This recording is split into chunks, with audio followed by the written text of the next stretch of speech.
So the LA Rams beat the Niners last night in a classic Thursday night football game. That's the caliber of Thursday night football games that I'm used to. We've gotten pretty lucky this year with the amount of good games we've actually seen on Thursday night football, but this is really more like their brand. Just sluggish, bad, lots of punts.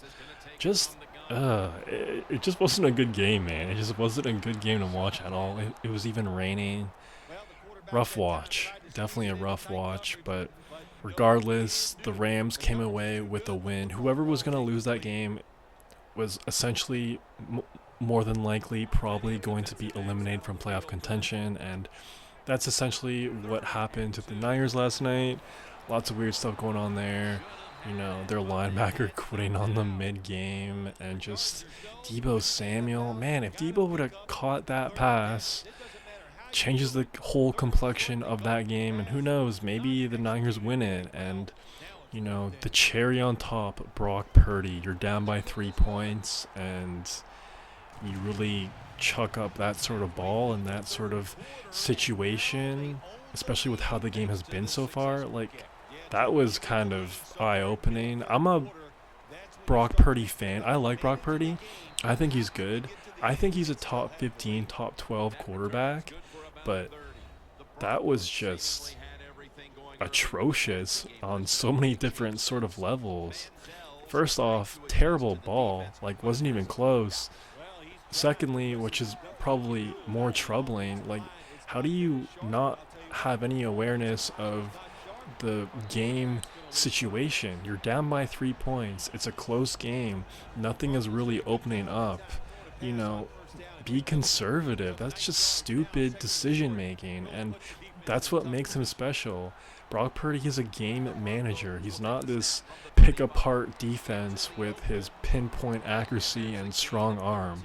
He's not that type of quarterback. His job is to manage the game, and he really threw away that game right there. And I know they're still gonna pay him a massive contract.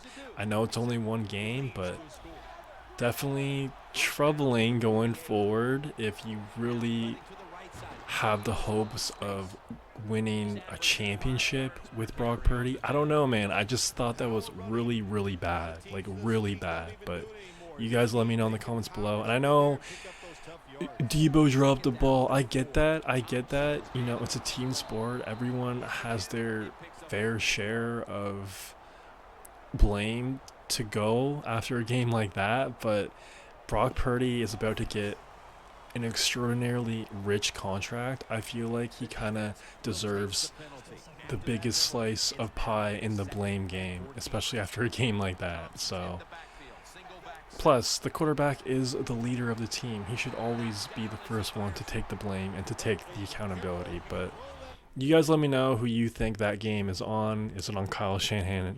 Is it on Kyle Shanahan too?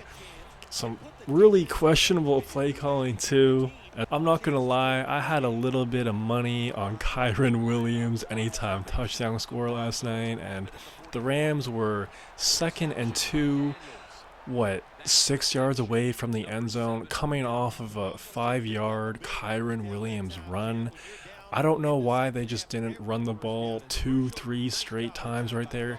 I guarantee you he would have gotten in the end zone, or if not the very least, there's probably an 80% chance he gets in the end zone if you just run it 3 straight times when it's 2nd and 2.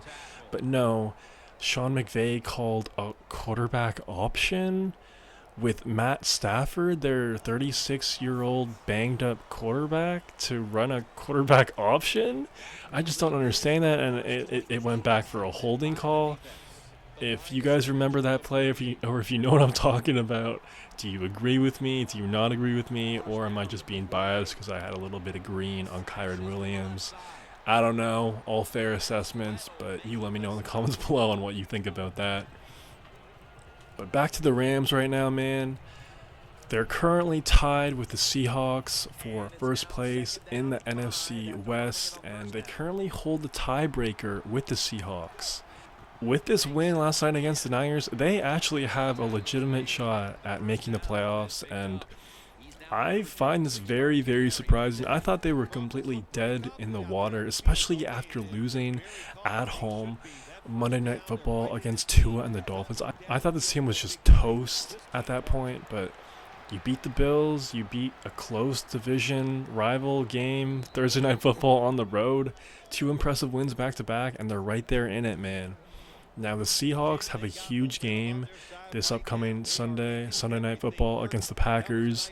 Must win for the Rams from here on out, must win for the Seahawks here on out. But yeah, very, very surprising that the Rams came all the way back, even though Cooper Kupp had a terrible game last night, 0 catches. Definitely went viral with some memes last night on social media, but it is what it is. I still think Cooper Kupp is an elite wide receiver. It's only one game. Everyone needs to chill out a little bit, but that's just me. Now, I thought about kind of an interesting question. If you were 6th, 7th seed in the NFC, who would you rather face in the playoffs, the Seahawks or the Rams? Now, either way, the Rams or the Seahawks are going to host the playoff game, so that's definitely huge for either team that gets in. You know, the Rams and the Seahawks have pretty good defenses, young playmakers on both sides, and I really think it's kind of a wash, honestly. Not elite defenses, but pretty good defenses. Now, offensively, you have Matt Stafford, Cooper Kupp, Puka, Kyron, and that offense versus Geno Smith, JSN, DK, Tyler Lockett, Charbonnet, Kenneth Walker. I really think these two teams on paper and on game day are pretty evenly matched. And we saw that the first time they played. That game was literally a coin flip sort of game. And I'm really excited to see them play again, which is going to be a huge, huge game. But honestly, if I'm an NFC team, I would probably rather face the Seahawks and Geno Smith just because I like Geno Smith. I do. I just don't trust him in those big moments, those bright light moments to win a playoff game, to actually get it done. Compared to Matt Stafford, you know, he has a Super Bowl ring and he has a lot more talent. Dude is just a wizard with his arm. But it is close, man. It is close. So if you feel differently, I 100% agree. And let me know in the comments below. If you were an NFC playoff team, would you rather go to LA or would you rather go to Seattle in round one? Let me know. And not only that, I guess it is still possible for both teams to technically make the playoffs. If the Commanders continue to falter and the Rams and the Seahawks keep winning, then technically the 4th seed and the 7th seed in the NFC are wide open for both teams. But we'll have to see, man, because I don't really see the Commanders dropping too many games. They have the Saints, then a tough game against Philly, then home against Atlanta, and then they play the Cowboys. So I guess in the realm of possibilities, it is possible for sure, but I really think it's going to come down to only one team, and whoever wins that NFC West is going to get in. I really think the Commanders are going to make the playoffs, and I think the Packers are going to as well. They're currently 9-4, so it's still possible that they could fall off a little bit as well. Now, the good thing about the Rams going forward, 3 games left in their schedule, and they kind of have a mini bye week with how they just played on Thursday Night Football. So they're at New York Jets, home against Cardinals, could be a tricky game, and then the big one, home against the Seahawks. Now that could be the game that dictates on who goes to the playoffs and who goes home.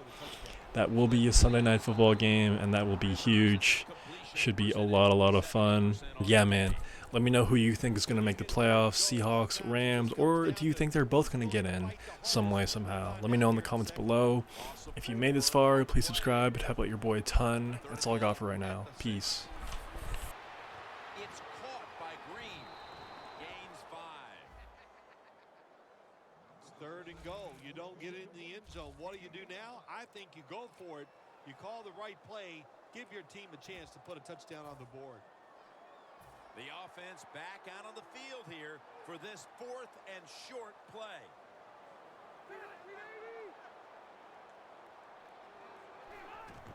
Here's the handoff. Takes it across, and he's in for the touchdown. The head coach decides he wants to be the aggressor in this situation. On 4th and goal, he goes for it. Nice play call that time.